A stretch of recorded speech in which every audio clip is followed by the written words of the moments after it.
Hotfix 25.0.4 and Hotfix 25.0.5 went live earlier today. The general additions include an option to purchase the Mandachord from Simaris' offerings for 25,000 standing, and Titania's blueprint as well, as they did remove it from the market. A fast travel option between each of the research lab rooms is now available in the Dojo main menu.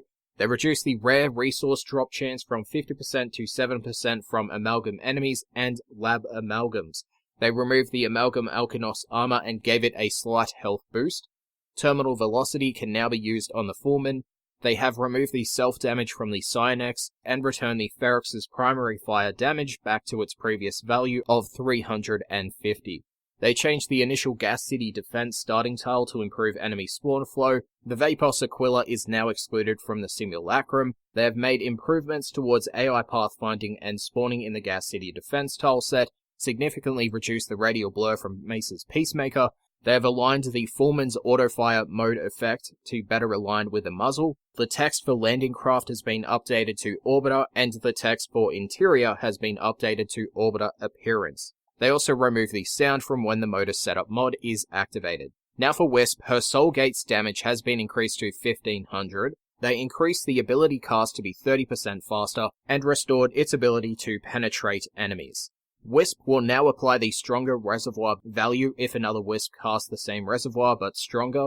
Her Breach Surge teleport will now teleport to the position you were at when you spawn the reservoir instead of inside of the reservoir.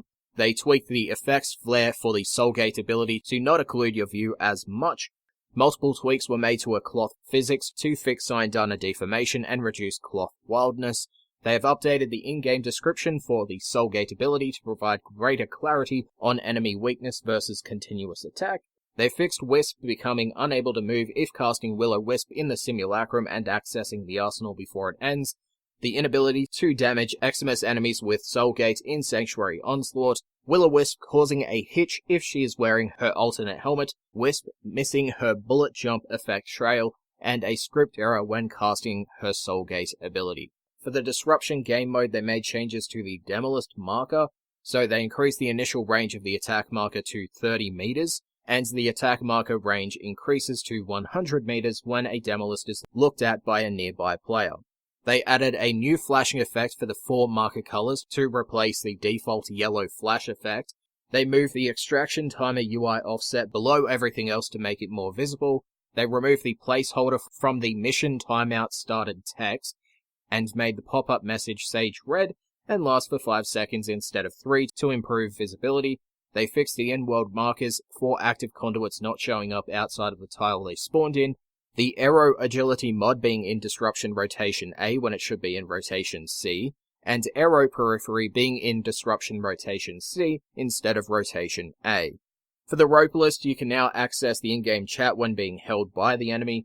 Further fixes were made towards infinite falling, the inability to fight the Rope List if you operate a Void Dash right after initiating the elevator, being stuck in a fade-in, fade-out black screen when transferring to the operator when your Warframe enters a teleport volume, aka falling off the edge, getting grabbed by the Rope List while in operator mode, or if the Rope List dies while holding you, resulting in a forced stand-still state, Inaris's Devour effects persisting on the Rope List if cast by a Spectralist, and the Rope List being shy and hidden sometimes as players travel towards the final showdown room.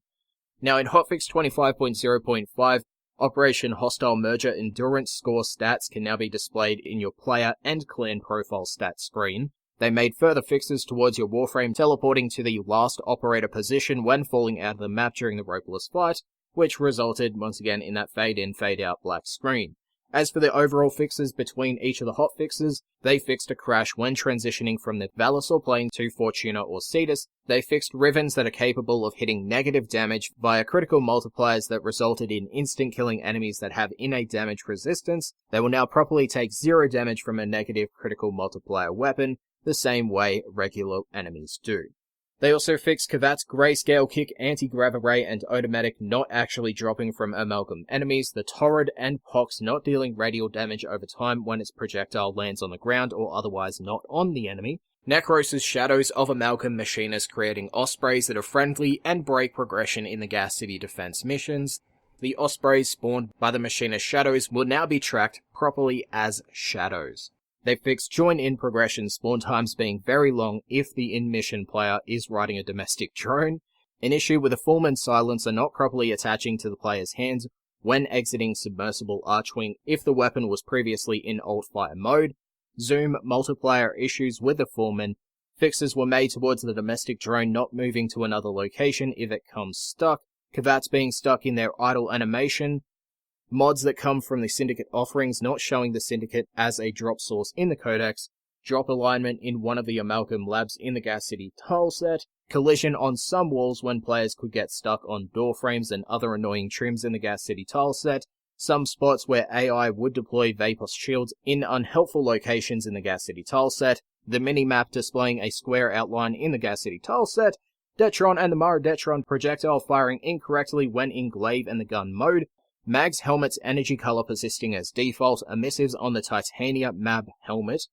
the second Dream Stalker weapon having blue energy, emissive colors on the Drimper Moa bracket, some Cyandanas getting energy colors mixed into their emissives, the camera not getting reset when backing out of the controller binding screen, they fixed controller callout for visiting syndicates not working, Hildren and Wisp's ability names being all caps in the ability HUD bar, the buff HUD indicators that should be on the second row overlapping the first when transferring between Warframe and Operator, Arcanes displaying that they can be traded for 100 ducats, clicking a chat-linked item resulting in multiple screens overlapping, the placeholder tag in the Disruption event trophy description, dirt mounds in the Plains Vitalon not appearing wet when it's raining, the inability to donate Hexanon to the Clan Vault, the Chromarex energy color persisting as default, the Unity planter not displaying properly in the market diorama, and they fixed the missing collision on the Terra Auto turrets in the Orb Valis.